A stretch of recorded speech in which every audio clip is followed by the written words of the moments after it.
Hello students, आप लोग देखना शुरू कर चुके हैं ई क्लासेस बाय मनीष सर। एक लंबे अंतराल के बाद मैं आपसे रूबरू हो रहा हूं। मैं मनीष शंकर तिवारी। हम आज शुरू करने जा रहे हैं कक्षा 9 के सामाजिक विज्ञान के अंतर्गत इतिहास का अध्याय 3। इसके पहले हम लोगों ने फ्रांस की क्रांति और रूस की क्रांति और यूरोप में समाजवाद के बारे में अध्ययन कर चुके हैं। अब हम देखेंगे यूरोपीय महाद्वीप के ही एक राज्य, एक देश जर्मनी के बारे में। तो आपको बता दूं कि आप लोगों ने बचपन में, या अभी हालांकि आपका बचपन नहीं है, आप लोगों ने सुना होगा कि एक तानाशाह राजा हुआ करता था और वो सारे लोगों को लाइन में खड़े होकर गोली मार देता था, सामूहिक नरसंहार कर देता है या कर देता था। तो इसी तरह के एक सन की तानाशाह कहें या एक निरंकुश राजा कहें, ऐसा एक नाम है हिटलर, जिसके बारे में आप लोगों ने सुना होगा अक्सर। आज उसी हिटलर की कहानी को हम आरंभ करने जा रहे हैं। आपकी पाठ्यपुस्तक में इस कहानी की शुरुआत हेलमुट नाम के एक नन्हे बालक से आरंभ होती है। तो चलिए हम शुरू करते हैं आज का नया कंटेंट, नात्सीवाद और हिटलर का उदय। चलिए, नात्सीवाद और हिटलर का उदय का ये आरंभिक परिचय के रूप में अगर हम बात करते हैं तो 1945 के बसंत ऋतु से हम आरंभ करते हैं। 1945 में मई या अर्थात बसंत ऋतु, अब मार्च अप्रैल के आसपास की बात है, बसंत ऋतु के आसपास की बात है। 11 साल का एक लड़का है हेलमुट, जो कि रात में बिस्तर में लेटे हुए कुछ सोच रहा था। तभी बाजू वाले कमरे में उसके मम्मी और पापा के बीच किसी गंभीर मुद्दे पर बहस करने की आवाज़ उसे सुनाई देती है और वह उस बात को ध्यान लगाकर सुनने की कोशिश करता है। वह सुनता है कि उसके मम्मी और पापा के बीच में एक जोरदार बहस चल रही है। आपको बता दें कि उसके जो पिता हैं वह एक जाने माने चिकित्सक हैं और वे नाजीवादी पार्टी के समर्थक थे। वे ये बात करते हैं कि क्या उन्हें पूरे परिवार को ख़त्म कर देना चाहिए या अकेले ही आत्महत्या कर लेनी चाहिए। उन्हें अपना भविष्य सुरक्षित दिखाई नहीं दे रहा था। वे बहुत ही ज़्यादा घबराहट के साथ ये कह रहे थे कि अब मित्र राष्ट्र भी हमारे साथ वैसा ही बर्ताव करेंगे जैसा हमने अपाहिजों और यहूदियों के साथ किया था। यहाँ पर एक नया शब्द आया, मित्र राष्ट्र। मित्र राष्ट्र मतलब द्वितीय विश्व युद्ध दो समूहों के बीच में, दो खेमों के बीच में लड़ा गया था। एक खेमा था ब्रिटेन, फ्रांस, अमेरिका और रूस का, जिनको बोलते हैं मित्र राष्ट्र।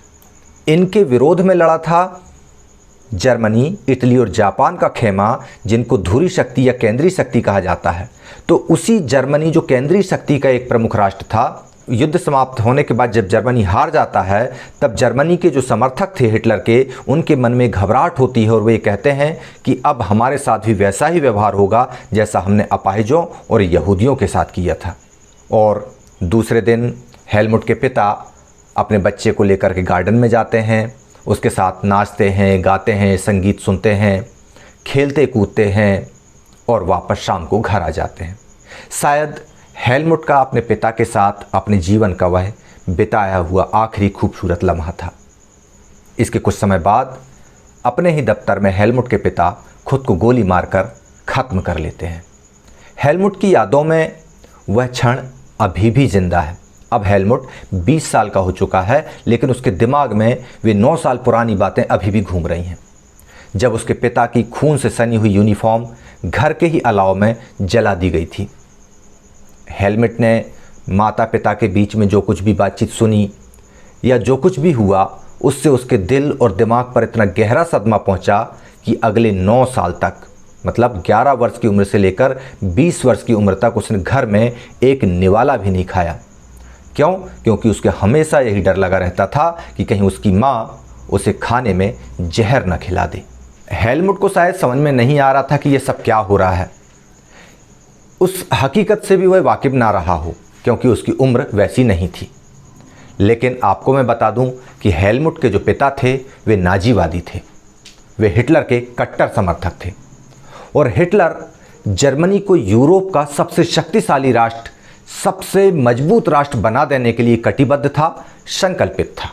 हिटलर जो था वह पूरे यूरोप को जीत लेना चाहता था और उसने इसके लिए अभियान भी छेड़ दिया।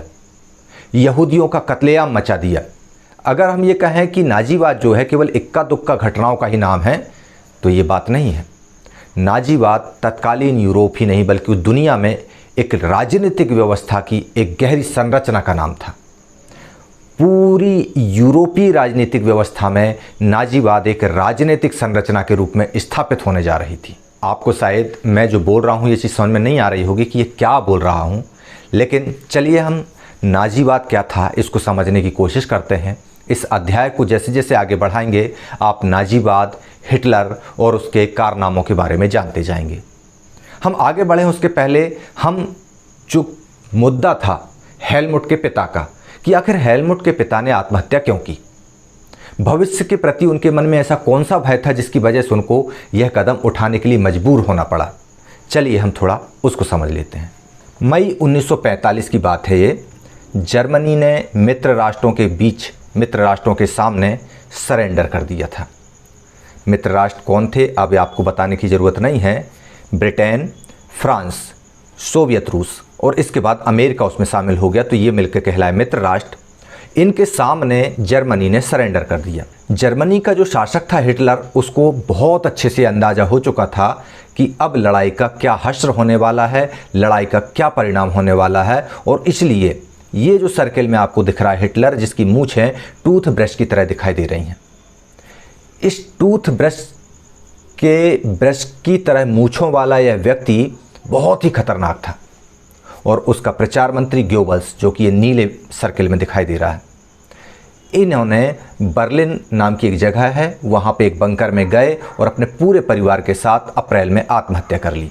और ये खबर पूरी दुनिया में वायरल हो गई कि क्या वायरल हो गई कि हिटलर ने आत्महत्या कर ली है। युद्ध खत्म हो चुका था जर्मनी के सरेंडर के साथ में ही, और हिटलर ने आत्महत्या कर ली थी।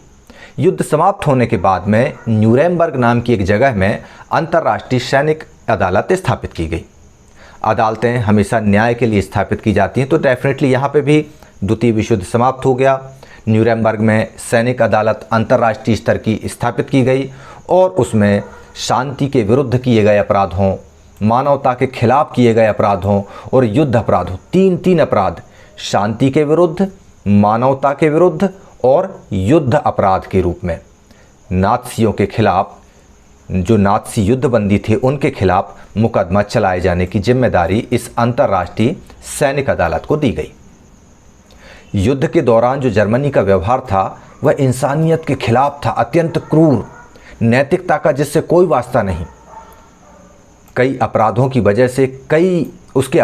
वजह से कई गंभीर नैतिक सवाल खड़े हुए और उसके कृत्यों की दुनिया भर में निंदा की गई। आखिर ऐसे कौन से कृत्य थे जो नात्सीवादियों ने सरेंडर के पहले किए थे?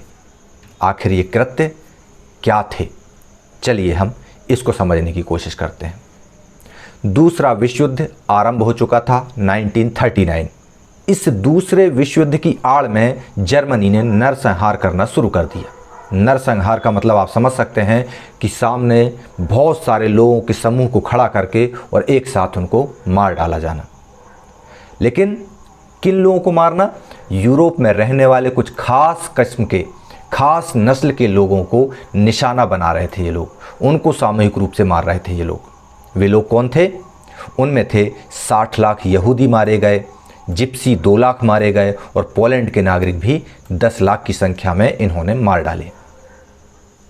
केवल ऐसा नहीं था कि इन लोगों को मारा हो, बल्कि हिटलर ने अपनी ही प्रजा, मतलब जर्मन नागरिक जिनकी संख्या 70,000 थी, इनको भी मार डाला। क्यों? क्योंकि वे मानसिक और शारीरिक रूप से विकलांग घोषित किए गए थे। मतलब यहूदियों को, जिप्सियों को, पोलैंड के नागरिकों को तो मारा ही, साथ में अपने उन नागरिकों को भी मार डाला जो मानसिक और शारीरिक रूप से अपंग थे। युद्ध की इस विभीषिका को इन चित्रों के माध्यम से आप देख सकते हैं, इनको समझ सकते हैं कि कितना गंभीर अपराध जर्मनी ने किया था। इसके अलावा ऐसा नहीं है कि इतने लोगों को मार के ही हिटलर जो है वो शांति पा चुका हो। इसके अलावा भी न जाने कितने राजनीतिक विरोधियों को मौत की नींद सुला दिया, कितने ही राजनेताओं को जहां मौका मिला वहां मार डाला। अच्छा, मारने के लिए तरह तरह के तरीके अपनाए गए ऑश्विट्ज़ में एक जहरीली गैस का चैम्बर बना डाला गया। उसमें हज़ारों लोगों को भर देते और जहरीली गैस छोड़ देते और एक साथ हज़ारों लोग मौत के घाट उतार दिए जाते। तो न्यूरेमबर्ग ने इन मौत के घाट उतारने वाले नाजीवादियों में से केवल जो हेड थे, उनके जो मुख्य नाजीवादी थे, मुख्य नाज़ी थे, उनको ही मौत की सज़ा दी। बाकी लोगों को उम्र कैद की सज़ा दी। सज़ा तो एक एक नाजीवादी को मिली, एक एक नाज़ी को मिली, लेकिन जो उन्होंने कृत्य किए थे उस कृत्य की तुलना में उनको दी गई सज़ा बहुत कम थी। इसकी वजह भी थी। उनको कम सज़ा इसलिए दी गई थी कि फर्स्ट वर्ल्ड वॉर के बाद में जर्मनी के ऊपर हारने के बाद में जो दोषारोपण किया गया था, जो शर्तें थोपी गई थीं, उन शर्तों के कारण ही जर्मनी में बहुत ही रोष व्याप्त था, बहुत ही गुस्सा था और उसी रोष और गुस्से के कारण हिटलर का जन्म हुआ था। इसलिए दुनिया या मित्रराष्ट्र नहीं चाहते थे कि जर्मनी में दोबारा फिर से वैसे ही हालात उत्पन्न हो। तो इस प्रकार आप लोगों ने देखा कि नाज़ीवाद और हिटलर के उदय की शुरुआती अध्याय किस तरह से हेलमुट से आरंभ हुआ था। मतलब हेलमुट के पिता हिटलर के समर्थक थे। हिटलर जो था वह जर्मनी को उठाना चाहता था। युद्ध में हिटलर हार गया, हिटलर ने आत्महत्या कर ली। हिटलर के समर्थकों में सन्नाटा मच गया कि आखिर अब हमारा क्या होगा, और मजबूरी में उन्होंने भी आत्महत्या कर ली। ऐसा क्यों किया? क्योंकि हिटलर ने यहूदियों पर, जिप्सियों पर, पोलैंड के निवासियों पर, यहाँ तक कि अपने नागरिकों पर भी क्रूरतापूर्वक व्यवहार किया, उनको मार डाला, जनसंहार, नरसंहार किया। इसलिए तो आप लोगों ने आज इतना इस वीडियो में देखा। आगे की वीडियोज़ में हम हिटलर के उदय को बहुत अच्छे से समझेंगे। आज के लिए इतना काफ़ी है। तो चलिए आप लोग इस ई क्लासेस बाय मनीष सर के सारे वीडियोस को बहुत अच्छे से देखिए। यदि आपको अच्छे लगते हैं, ये वीडियोस आपकी समझ में आते हैं, तो आप अपने फ्रेंड्स को भी शेयर कीजिए कि इन वीडियो के कंटेंट अच्छे हैं। यदि आपको लगता है तो आपके अन्य दूसरे जो सहपाठी भाई बहन हैं उन तक शेयर कीजिए।